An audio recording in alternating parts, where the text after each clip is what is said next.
do better than that.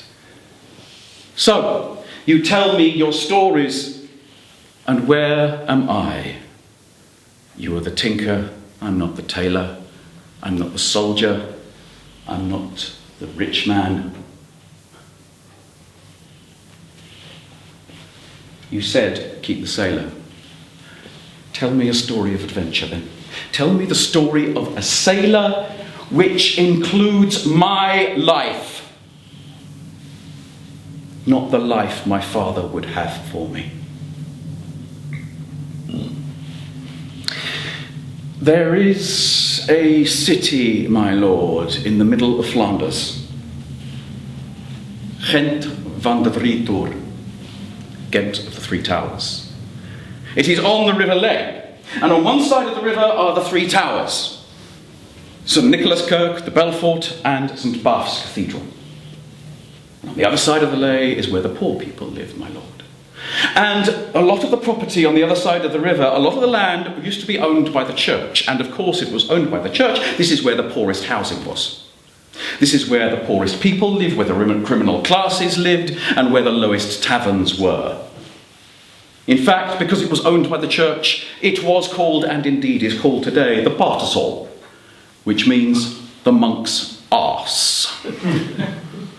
And so a young sailor, young, was in the monk's arse, seeking a low tavern, and he found the low tavern he was looking for, and he went in, and he sat down, and he saw his friends, and he sat with them, and they sat in a circle in a tavern where only men meet, and they do not look each other in the eye, but they look furtively side to see if they can make contact with one person. And then Jan realizes that there is a man who is not sitting with his head down, not making eye contact with anyone. There is someone sitting with his arms stretched out on a bench, looking round the room as if he owns it, dressed in fine silks. And this man smiles at Jan and nods.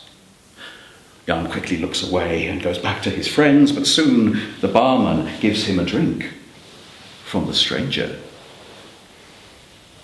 So Jan takes his drink and goes and sits by the stranger, who smiles at Jan, and they chink glasses. Gezondheid.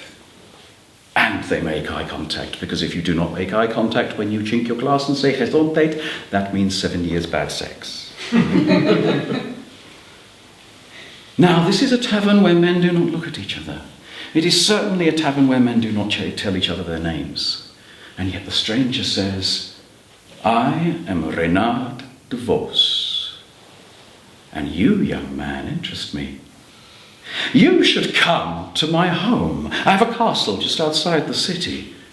Come to my castle and you will see my fine gardens in the English style. Come in through the main door and you will see the fine Italian marble floor.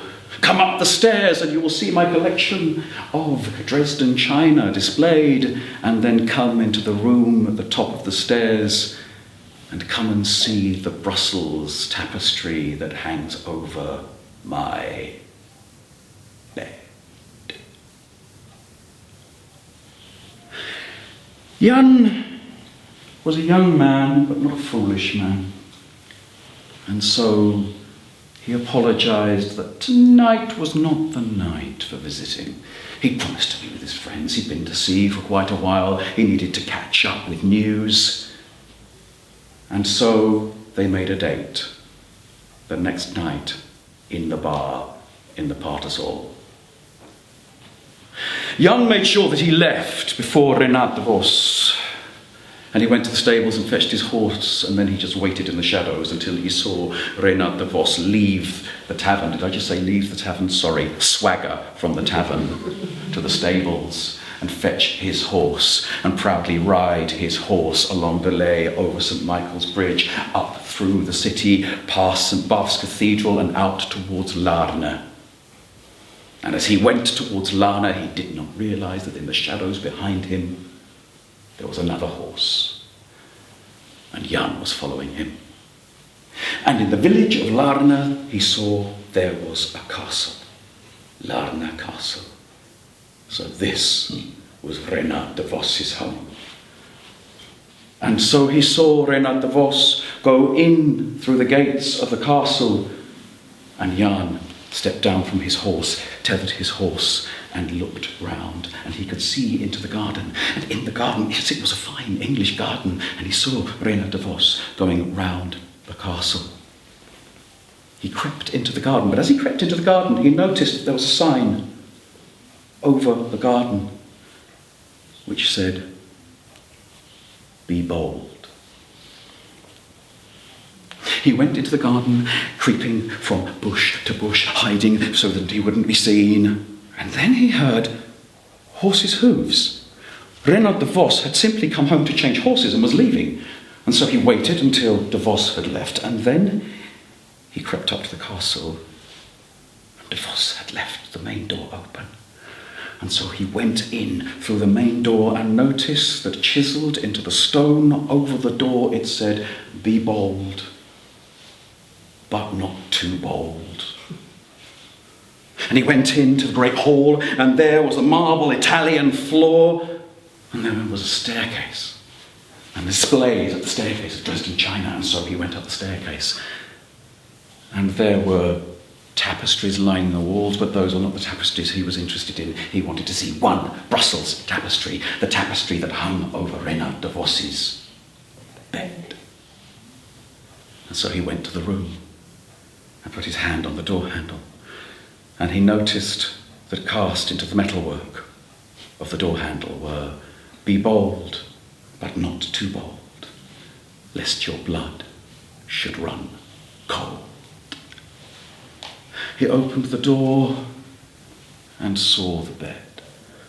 A beautiful oak four-poster bed with a Brussels tapestry hung over it and hanging down the back, and then surrounding the bed, covering the floor, were the dismembered limbs of the young men that Reynard de Vos had tempted to his house.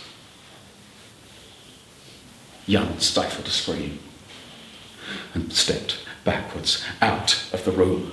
He closed the door behind him, but then he heard horses' hooves and screams and shouts. Quickly, he hung behind one of the tapestries hanging on the wall, and then he heard the door of the castle open, and the screams get louder, and he looked from behind the tapestry, and he saw Reynard de Vos pulling a young man up the stairs towards the room. They reached the top of the stairs, and Reynard de Vos noticed on the young man's finger there was a diamond ring.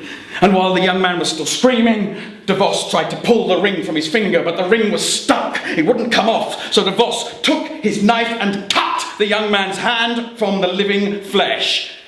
The hand flew up into the air in an arc of blood and landed on the floor, where it slid under the tapestry where Jan was waiting.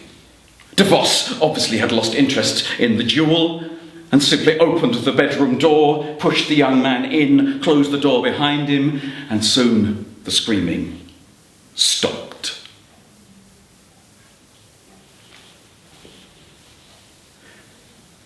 Jan leant down and took the severed hand and put it in his jacket. When all was quiet, he made his way down the stairs, past the Dresden china, across the beautiful Italian marble floor, and out through the laid-out English gardens of Larna Castle, and he made his way home. He had a date in the Parterson with Reynard de Vos. And so he was there with his friends waiting when Reynard de Vos walked in, and de Vos smiled and bowed to him. And Jan said, "Reynard de Vos, you are welcome, but come and sit with my friends. Let me introduce you to them.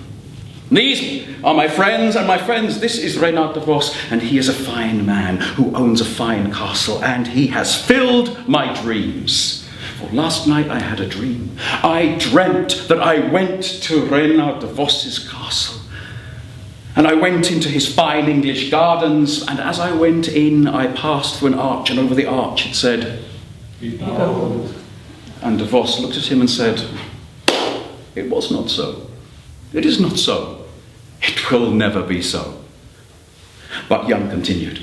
And I went up to the castle door, and I pushed open the castle door, and I went into the castle, passing under stone in which there was inscribed the words, Behold. And I went across the beautiful Italian marble floor and up the stairs past the Dresden china, and I came to the room at the top of the stairs, and I put my hand on the door handle, and in the metal work it said, Behold, and De Vos said, It is not so. It was not so. It will never be so. And Jan said, and I opened the door, and there was a beautiful Brussels tapestry over his bed, surrounded by the severed limbs of the young men he had slaughtered.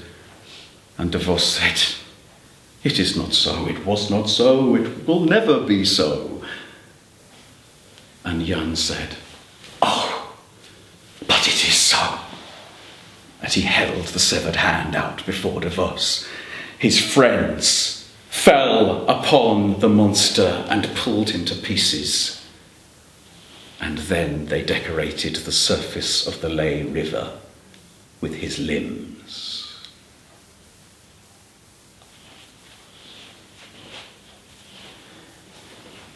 Tinker, tailor, soldier, sailor, rich man, poor man, beggar man, thief.